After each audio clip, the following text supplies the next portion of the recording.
How's your lockdown hairstyle looking? Turkish barbers have a tradition of using fire in their hair cutting. They believed the hair was living, and when it was cut, it would bleed. So they singe it with a flame to seal the ends. Now, Alison's had a go at cutting my hair this week, and I was pretty nervous of her approaching me with scissors, but there is no way I'd let her have a go with a flame. We have a natural fear of fire, and yet here we are today. It's Pentecost and we sing, "Send the Fire." We should of course remember that this flame at Pentecost was not like a normal flame. It was something like flame.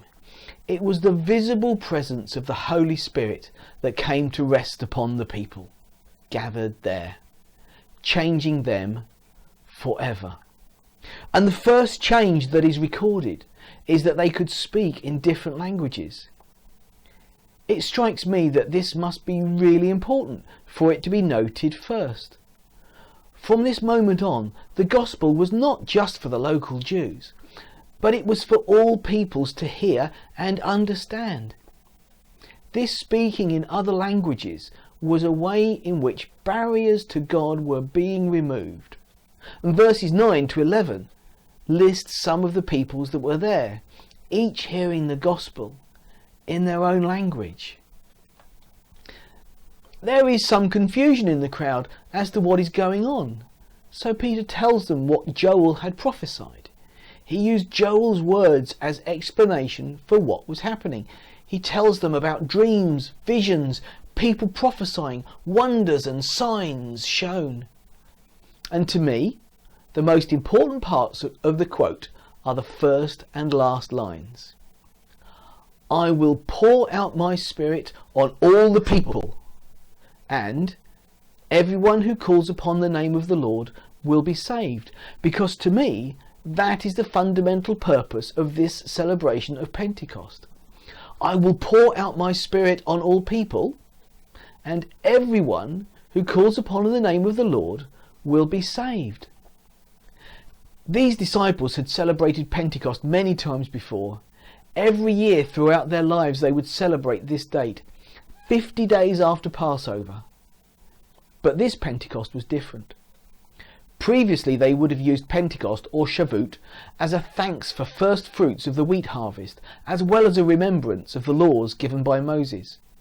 What better date than that to receive the Holy Spirit? The Holy Spirit is like the first fruits of the resurrection. And it is the replacement of the laws of Moses with the new covenant that we should perhaps then celebrate at Pentecost. This first fruit and new covenant, the new law. "I will pour out my spirit on all people," the first fruit, "and everyone who calls upon the name of the Lord will be saved," the new covenant. I'm just going to ponder those things for a moment. Ponder with me. The first fruits of the wheat harvest is of no value at all if it's left in the field on the stalk. That wheat needs to be brought in. It needs to be threshed. The grain needs to be ground into flour and baked into bread, or cake, of course, for our nutrition. The first fruit of the resurrection is of no value unless, similarly, we bring it into our hearts. Have some sort of internal threshing process where we separate and discard the chaff in our lives, then allowing the Spirit to be used as food for our souls to nourish us. There has been a tradition of sharing cake to celebrate the birthday of the church at Pentecost. Perhaps we should share fruit cake to represent the ongoing celebration of first fruits. Not just first fruits of the wheat harvest, but first fruits of the resurrection. I'm sorry, I haven't included a cake for you today, but for those who have a hard copy of this service, there is a candle. Here it is. Well, it's one of them. For you today. If you like, you can light it and use it as a reminder that God sent his Spirit in the form of a flame-like presence to be with you. This week contained quite a lot about people who seemed not to be following the rules, even the rules they themselves helped formulate.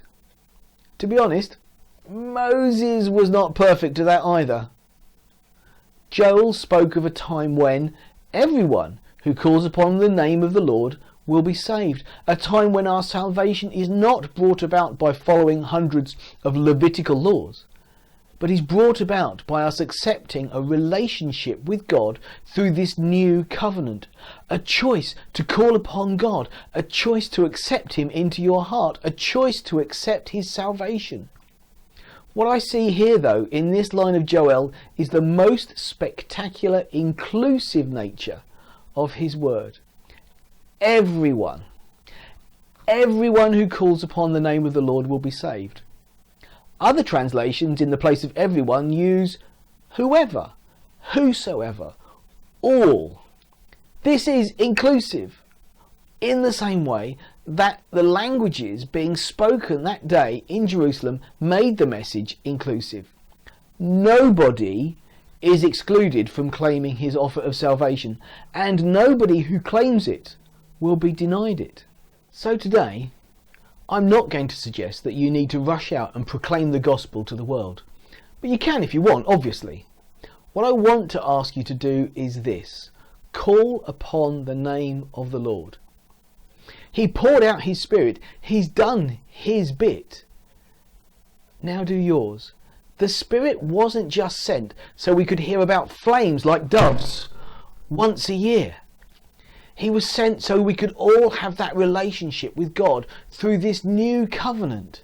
And to do that, we just need to call on His name, become the disciples that He desires, and follow Him. That way, as Joel foretold, and as Peter reiterated, you will be saved. Because Jesus comes in power when we call on His name, which sort of sounds like a cue for a song. He is the Lord, and He reigns on high. God bless you.